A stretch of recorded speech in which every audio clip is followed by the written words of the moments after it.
নেদারল্যান্ডসের আমস্টারডাম শহর প্রতি বছর লাখ লাখ পর্যটক আকর্ষণ করে, কিন্তু প্রথাগত বা পরিচিত আকর্ষণের বাইরে সেখানে আরও কী দেখার আছে? স্থানীয় বাসিন্দাদের সঙ্গে কথা বলে একদিনে দেখা যায় দ্রষ্টব্যের এমন এক তালিকা প্রস্তুত করা যায় কি? ওয়ারেন গ্রেগরি তাঁর রংচঙে ফুল দিয়ে সাজানো সাইকেলের জন্য গোটা শহরে পরিচিত। তাঁর পরামর্শ কি? দর্শনীয় স্থানের অভাব রয়েছে, যেমন স্পিকেলগ্রাফট থেকে যাত্রা শুরু করে হারিয়ে যাওয়া যেতে পারে। অসংখ্য খাল ও সেতুর পাশে যাত্রা শুরু করা যায়। আমস্টারডামে 1200-রও বেশি এমন খাল ও সেতু রয়েছে, কিন্তু পরামর্শ অনুযায়ী স্পিকেলগ্রাফট খাল দেখে বিশেষ কোনো অনুভূতির কারণ বোঝা গেল না। কিন্তু সেখানে ওয়ারেন গ্রেগরির একটি সাইকেল চোখে পড়ল।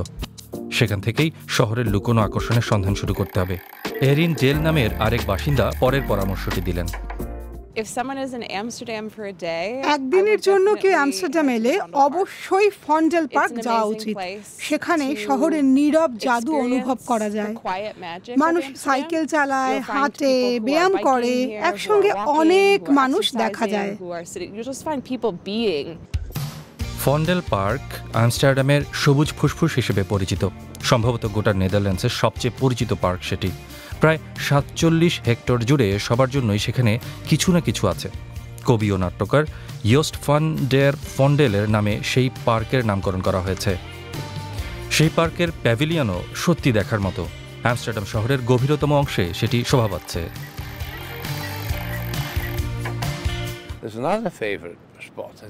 আরেকটি পছন্দের জায়গা হলো হেনরিক ডে কাইজারের ডিজাইন করা একটি ভবন। সেই ভেস্টাকার্ক হল শহরের প্রথম প্রোটেস্ট্যান্ট গির্জা, যা সে সময় ইউরোপের সবচেয়ে বড় এমন উপাসনালয় ছিল।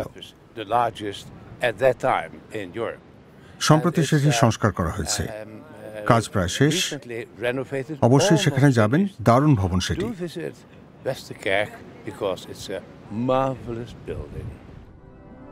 আমস্টারডাম শহরের সবচেয়ে উঁচু গির্জার চূড়ার খোঁজ করলেই ভেস্টারকার্কে পৌঁছে যাওয়া যায়। 26টি বিশাল জানালার কারণে গির্জার ভেতরে আলোর অভাব নেই। সেখানে নেদারল্যান্ডসের অনেক বিখ্যাত মানুষের সমাধি রয়েছে। বারোক যুগের বিশ্ববিখ্যাত চিত্রশিল্পী রেমব্রান্টও তাঁদের অন্যতম। তার আগে অল্প কিছু খেয়ে নিলে কেমন হয়? খিদে পেলে হয়তো আমি ওয়াল থেকে কিছু স্ন্যাক্স কিনে নেব। শহরের কেন্দ্রস্থল তো বটেই, গোটা দেশে এমন সহজলভ্য, সুস্বাদু ও রকমারি স্ন্যাক্স পাওয়া যায় না। দেয়াল থেকে স্ন্যাক্স। মিশেল স্মিট আসলে ফেবো নামের ফাস্ট ফুড রেস্তোরাঁর কথা বলছেন। সেখানে ভেন্ডিং মেশিন তাজা ও গরম খাবার সরবরাহ করে। ফেবোর খ্যাতি চারিদিকে ছড়িয়ে পড়েছে। বোতাম টিপে পছন্দের স্ন্যাক্স বার করে নিলেই হলো।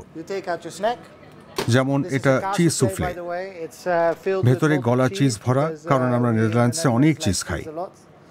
খুব সহজেই খাওয়া যায়,